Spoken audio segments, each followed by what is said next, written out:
So let's get real, let's get down and dirty. Let's talk about those things you want that just haven't happened. Let's really talk about it. What's happening here? Is it because you're not worthy? Is it because it works for other people but it doesn't work for you? Is it because you just haven't done something right? Is it because you haven't worked hard enough? Is it because you're too young, you're too old, you're too fat, you're too skinny, you're too this, you're too that, you're a boy, you're a girl? What is happening? I want you to know it's not impossible.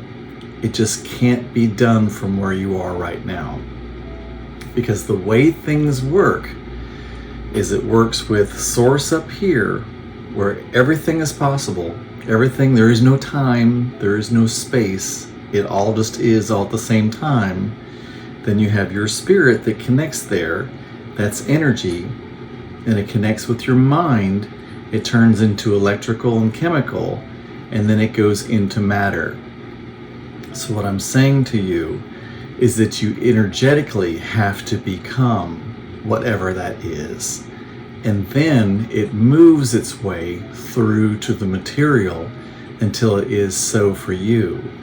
So it's about your state of consciousness. It's about your belief system. It's about your awareness. It's about what you're seeing, what you're saying, what you're talking about, what you're thinking, what you're believing. That whole system is going on. That is your job. Your job is, number one, to decide what it is that you want. I call it focusing on your bliss. It's about finding what it is that truly lights you up. That's the first key. The next one is to step into joy, and that is to find something either about your focus or about anything that gets you into a state of joy, because it's your feelings that amp up everything. That's why good feelings feel good. That is your sign from the divine that is taking you along the path towards your greatest good, or what it is that you prefer. Really, it's your preference path is where it's taking you. You know, we always talk about the highest good and things of that nature. Universally speaking, there is no right, wrong, good, bad. It all just is, and it all expands the universe. But for you as a human being, it really makes a difference for you to be able to go along the path that you prefer. And going along the path that you prefer is amazing for the universe. Now, going along the path that you don't prefer is also amazing for the universe. So there's no value that the universe puts on either path for you. It's you that makes that distinction between what is preferred and what isn't preferred. And your life is just a whole lot more fun and joyful if it's preferred. And then you can empower other people to be joyful as well. And we can bring love and peace and joy to this world. It's going to happen one way or the other, but we might as well make it less of a struggle. But I want you to get into the idea that it isn't because you're not worthy. It isn't because it can't come to you. It isn't because it's impossible. It isn't because other people get it and you don't get it. It's simply because you have not entered the state where it is true for you, because you need to live as though it's true. If you, say, wanted to be a millionaire, but you're still spending money and using money and thinking about money from an aspect of being poor, then even if you were to get $1 million, you wouldn't know what to do with it. Literally, if $1 million plopped down in front of you and somebody just said, here is $1 million tax-free, it's yours, you can have it, there's nothing wrong with it, there's nothing that's going to come back to you bad about this whatsoever, this is your $1 million, you wouldn't know what to do with it.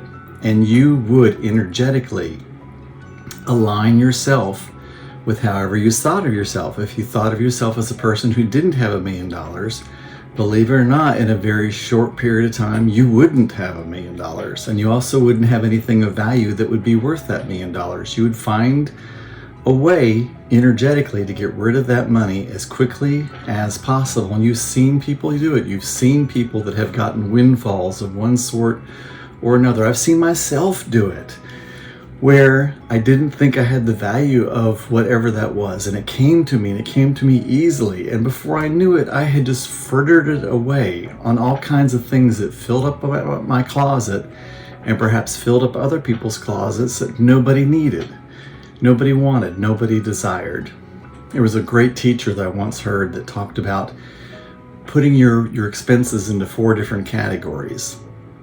And those were your needs, your wants, your likes, and your joys. And what we tend to do when we have a bad money pattern, or a money pattern that does not bring us joy, is we spend all of our money on our wants and our likes, because generally speaking, number one, we're going to take care of our needs because we have to, right? We just have to.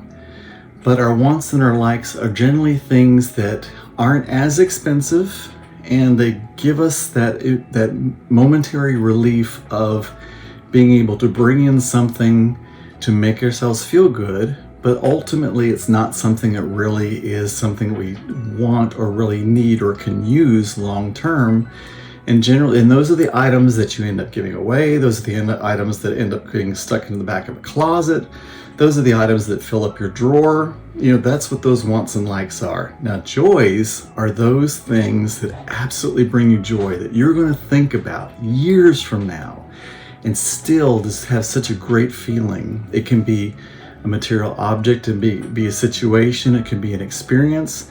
You know what that is. And if you focus on your needs and your joys and let your wants and likes go away, you're going to be a person that uses money to bring you the greatest joy. Now, I don't necessarily need to focus on money, but it's just something we all really, it's important we think about it. And we have to have that mindset that we're of value for it, that we're worthy of it, that it is ours, and we have to learn how to be able to handle that money as well. If we can't handle it, then it's just going to go away. And the last idea, that's something that really, you have to kind of really think about, and it's not to not believe in it, but to believe it in. When we believe in it, we think that it is bigger than us. We think it is something that we're dragging ourselves towards. But believe it or not, what you want, what you desire, what you prefer, prefers you. And it's calling you. It's calling you. It's trying to find you. That's why it feels so powerful to you when there's really something that you really, really want. That's why it feels so powerful, because it wants you just as bad as you want it. And it is looking for you. It literally is looking for you. And all you need to do is be still and believe it in. Believe it is yours. Believe in it. Experience it. Experience it in the now. Experience it with your feelings.